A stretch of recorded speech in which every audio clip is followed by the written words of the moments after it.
debate on that. Right. Some black woman was offended that she said that. Mm-hmm.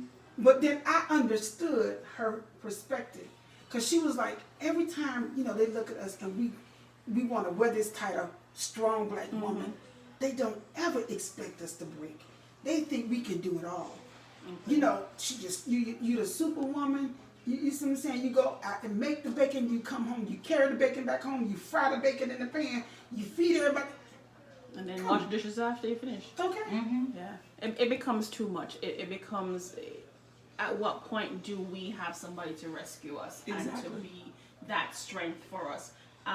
Yes, we were bred to be strong, but it's also a curse, like a better word, that we are so strong because we tend to just say, well, I'll take care of it.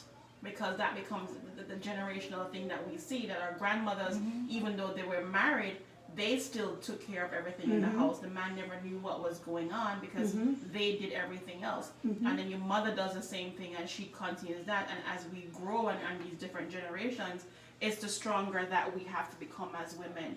I'm probably the youngest here. So from the thing that you see is that you have to be strong, and there's you seem weak if you're not taking on everything, and if you don't balance everything else.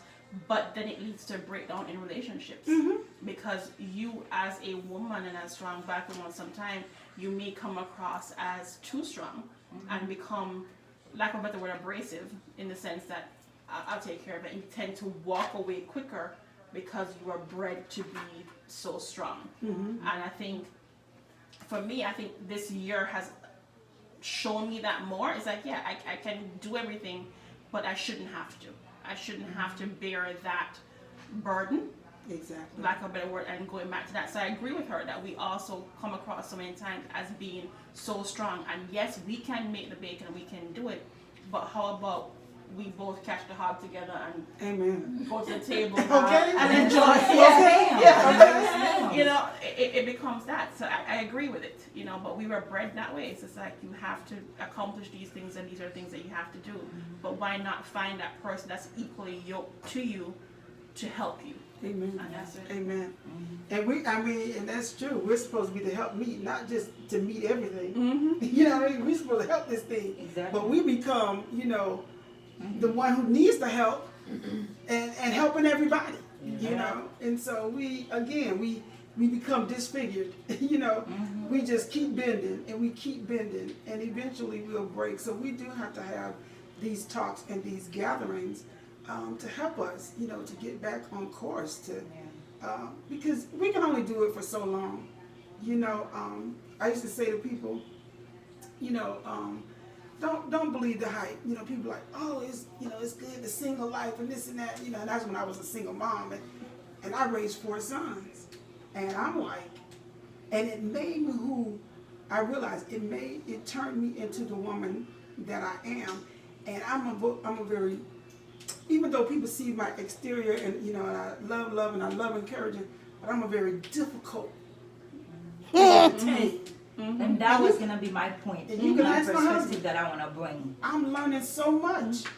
I've been married 6 months, and I'm like, he be like, wow, And my son said the same thing. They said, my hats are off to you.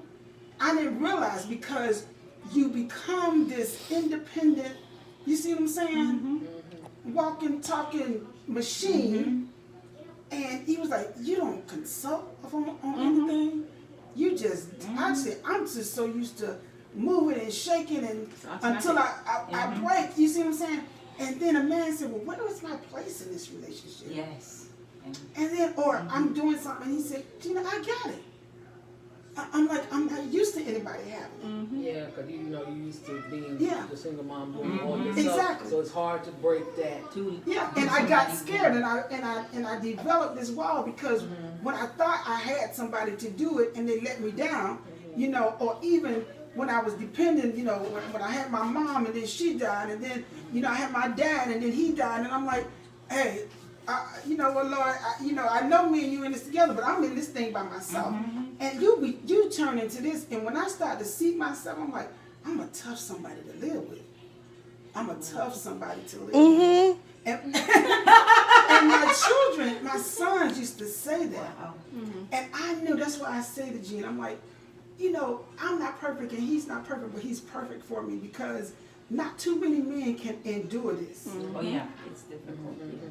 They can't. And sometimes he'd be like, I kind of question, like, do you really love me? Do you? I said, I do. You know, I'm getting there. You see what I'm saying? But it takes, you know, this shell, this thing that I built up, it takes a lot for me to break it down. You know, and so, or to be vulnerable. You know, it's because it's a scary situation that I can really depend on somebody. And then the back of your mind's like, okay, for how long? You know, like, okay, when you gonna mess up? Because they're bound to do it. You know, I'm counting down the time. And then it's like, it'll be me again. And so I have to stop thinking it's just me. And God always said, Virginia, it was never just you. You just kind of think like that because you maybe didn't see somebody with skin on, but I always sent you, you know, your help in time of need. But you thinking, you know, you getting it.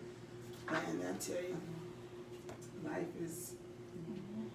And that's for me the way I do see it too sometimes. The concept of strong black women, a lot of times when they're looking from the outside, they see strength. But for us, it's a weakness too. Yeah.